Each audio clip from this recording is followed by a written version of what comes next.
بسم الله الرحمن الرحيم. اللهم صل وسلم وبارك على سيدنا محمد.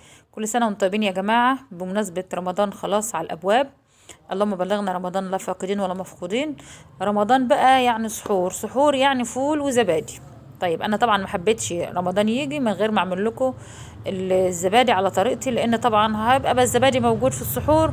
فهتقولوا لي يا أم رحيم، طب احنا السحور عايزين نعرف الزبادي انت بتعمليه ازاي. فانا قلت كده اوري لكم طريقتي في عمايل الزبادي. طبعا اول حاجه معايا كيلو لبن ومعايا علبه زبادي. انت بتستعملي الزبادي الجاهزه او علبه الزبادي بتشتريها مره واحده بس، يعني عشان ما تقولوش التكلفه تبقى عاليه. يعني احنا مثلا نجيب علبه زبادي، طب هنستفيد ايه او نوفر ايه؟ هي اول مره بس اللي هنجيب فيها علبه زبادي، بعد كده هتاخدي من الزبادي اللي انت عاملاها زي خميره كده. خلاص. فانا جبت كيلو الحليب معايا هنا. كيلو الحليب يا جماعه ب 17 جنيه، وعلبه الزبادي ب 4 جنيه، يعني حوالي 21 جنيه.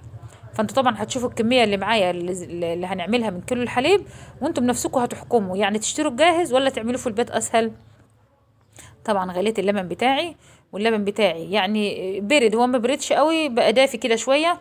انا طبعا هتحط صبعك في كده وتحس ان انت يعني قادره تستحملي الحراره، يعني زي دمع العين وزيت شويه. خلاص. جيب علبه الزبادي تقلبيها في قلب اللبن.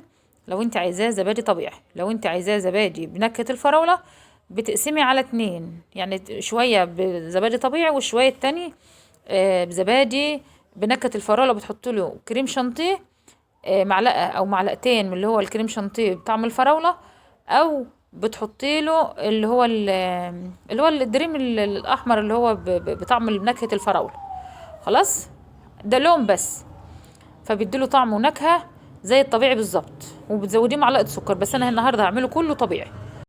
طبعا ما تاخدوش في بالكم يا جماعه، انتم ملاحظين ان انا عامله الطواجن الفخار الصغيره بتاعتي هي كبيره جدا يا جماعه، يعني بالظبط كده الطاجن الفخار من دول عامل يعني حوالي 5 6 كوبايات من كوبايه الزبادي.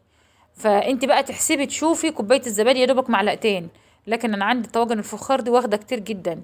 انا طبعا ما عنديش اللي هي الطواجن الاصغر من دي، فحبيت اوريها لكم كده وقلت نجربها مع بعض، فهي هتبقى نفس الطعم ان شاء الله. فانت بقى تصغري الكميه، وهيرمي معاكي عدد كبير. ممكن تعمليها كمان في كوبايات من اللي هي الكوبايات اللي هي البنور اللي هي بتاعت الشاي ال50 الصغيره بتاعت زمان ديت.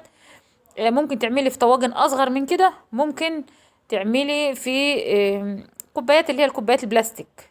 خلاص. طبعا انا عملت ايه بقى؟